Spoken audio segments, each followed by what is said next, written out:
sobre como é que foi esse despertar, cara, esse despertar ministerial, porque muita gente deve conhecer o John cantor, né? Aquele John lá do DVD da Rose Nascimento, o rapaz. Tempo de Deus, não vou cantar não. Já tem tempo isso aí, cara, 2006. Isso, meu caramba, Deus. 2006. Meu Deus, eu tô ficando velho, hein?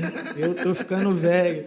Então, muita gente 2006. conhece o John cantor, cara, mas hoje a gente vai conhecer um John ministro da palavra, pastor, Amém, cara. que tem nos abençoado assim de maneira tremenda. E eu queria te perguntar, John, já começar com essa pergunta. Como é que foi esse despertar, cara? Esse despertar pro ministério? A gente sabe que a família Nascimento já acorda quando o médico dá aquela primeira palmada, todo mundo já sai cantando afinado. Isso aí. Ninguém chora mais. Ninguém chora, já sai fazendo melisma.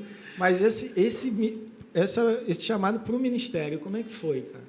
Na verdade, é muito legal essa pergunta, porque ela reflete, de fato, a minha história, né? Na verdade, eu fui nascido e criado no lar evangélico, comecei a cantar com 5 anos de idade. A nossa família, como você já falou, é uma família de músicos, cantores, ministros de louvor. E eu gravei meu primeiro CD com 14 anos de idade, 14 para 15, com meus irmãos.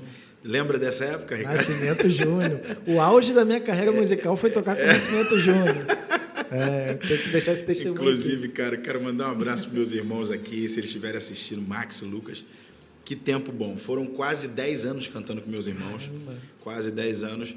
E aos meus 18 anos, foi quando, de fato, começou a despertar o ministério da palavra e o ministério pastoral, que eu já estou quase alcançando, né? Hoje eu sou evangelista, mas já é iminente essa questão do pastorado.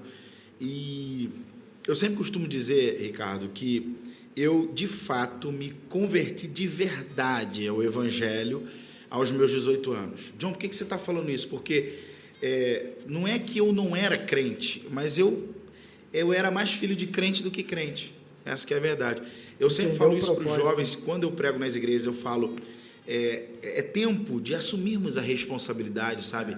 De caminharmos com as nossas pernas espiritualmente, porque tem muita gente que ainda está encostada, né, na oração da mãe, na oração do pai, né? A mãe está lá orando, chorando, e ele às vezes está preocupado, a mente avoada, ele está vivendo de acordo com os seus próprios caminhos, e ele se esquece que Deus está chamando.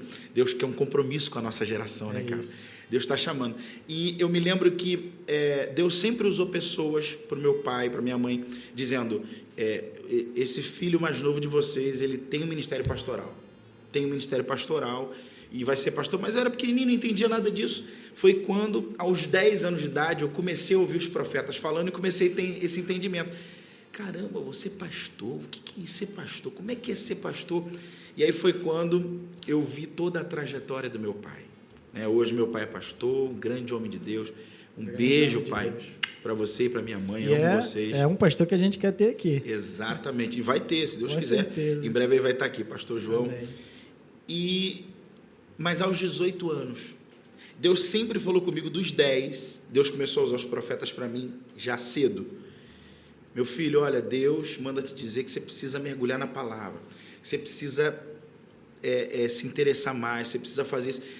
Porque eu vou abrir o oceano das revelações, você vai ser pregador da palavra, você vai ser pastor. Eu falava, não, vou mergulhar, e na verdade não mergulhava nada. E aí alguém às vezes até pode perguntar, se John, você não tem vergonha de falar isso? Na verdade eu acho que vergonha é matar, roubar e destruir, né? É o que o diabo faz. Mas quando a gente conta um testemunho que vai servir para despertar alguém, né? Inclusive eu também quero mandar um abraço ao pessoal da live aqui que está com a gente. Legal. Tem gente aqui na live ao vivo, Deus abençoe o pessoal da live, está aqui ouvindo uma palavra, conhecendo um pouco mais da minha vida e do meu ministério. E foi quando a gente foi cantar, cara, isso é incrível, eu nunca mais esqueço disso, Mansur. Nós fomos cantar o Nascimento Júnior, né? O grupo dos meus irmãos, e eu sempre fugindo dessa responsabilidade de ler a palavra, de meditar na palavra, de comer a palavra. E Deus falando, cara, quero te usar, quero levantar uma geração através de você, tu vai ser pastor, tu vai fazer isso. E eu fugindo. Aí eu me lembro que teve um dia que nós fomos cantar numa igreja em Ricardo de Albuquerque. Não esqueço mais, cara, isso deve ter aí, isso tem 15 anos, né, basicamente. São 15 anos atrás. E aí eu me lembro que quando naquele caminho dentro do carro, porque eu me lembro que o rapaz, o Luciano, ele foi buscar o Nascimento Júnior em casa, porque na época meus irmãos acho que não tinham habilitação, então tinha que buscar a gente. E aí no caminho eu senti um mover de Deus, assim, eles conversando, rindo, batendo papo, a gente indo para a igreja, e eu senti algo assim reverberando dentro da minha alma, sabe, como se Deus estivesse dizendo, algo vai acontecer hoje. Algo vai acontecer hoje. Vai ser diferente. Hoje vai ser diferente. E o pessoal, John, tá calado, o que eu falei? Não, gente, está tudo bem. E eu sentindo algo assim poderoso dentro de mim, né? E aí foi quando a gente chegou na igreja, eu me lembro que o Luciano que estava dirigindo o culto, a igreja muito cheia, era uma festa de alguma coisa, não lembro o que era, se era a festa da igreja. E aí então eu me lembro que o Luciano chegou para mim no meu ouvido e falou assim, olha, agora vamos ouvir o trio Nascimento Júnior adorando ao Senhor. E aí nós fomos cantar. Quando nós chegamos, eu fui pegar o microfone, porque eu que me apresentava, meus irmãos fazendo vocal. Quando eu peguei o microfone, ele falou assim no meu ouvido, John, vocês podem cantar uns 3 louvores, ministra, deixa Deus usar vocês, e depois você entra com uma palavra. Eita! Eu falei, cara, você achei, hein? Rapaz, mas a minha espinha tremeu no dia. Eu falei assim, rapaz, mas eu não prego não, cara. E ele disse assim, não, rapaz, dá lugar, teu irmão mais velho falou que você prega. Ó. E eu na hora querendo pegar uma arma para dar um tiro. Meu irmão mais velho, Max, cara. Cara, e assim, eu louvo a Deus pela vida do meu irmão, porque aquilo que meu irmão fez despertou em mim, aquilo que eu mais precisava ser despertado, estava fugindo, né? E nós temos outras pessoas aqui no estúdio, né? Como meu amigo, o pastor Júnior Siqueira, também está aqui, em breve vai participar de um podcast também. E o Júnior sabe o que é, muitas das vezes, Júnior já alcançou o ministério pastoral, então ele sabe como que é pensar, caramba, é um ministério pesado, né? Será que eu estou pronto para isso? Eu tenho certeza que ele também já parou para pensar antes dele ter sido consagrado a pastor. Então ele sabe. E aí eu falei assim, o que eu vou fazer? E eu me lembro, Ricardo, que naquela época, naquela semana, eu estava vendo um programa de televisão. Eu não sou muito de assistir programas de entretenimento, esses programas que falam de família. Eu lembro que eu estava assistindo justamente porque um jovem pregador foi nesse programa. Um programa na época, acho que era na Rede Bandeirantes. E aí a apresentadora disse para esse rapaz assim, você que é tão jovem, já é pastor, o rapaz acho que tinha 15 ou 16 anos. Ela disse assim, deixa uma mensagem para todas as pessoas, todos os jovens. E aí ele falou, né? Ele falou assim, quando Jesus ele aparece andando sobre o mar e todo mundo fica com medo, Pedro vai dizer, se é tu mesmo, manda-me ter contigo sobre as águas. Então Jesus fala, vem, ele sai do barco e começa a andar sobre as águas. E no meio daquela tempestade ele afunda. Aí ele diz assim, olha, muitas pessoas julgam Pedro por ele ter afundado, por ele não ter tido muita fé, mas de todos é o único que pôde dizer, eu já andei sobre as águas com Jesus. E ele falou assim, Deus quer te fazer um convite hoje, para que você saia do barco. Tem muitas pessoas que às vezes estão falando, estão apontando, mas não tem coragem de sair do barco.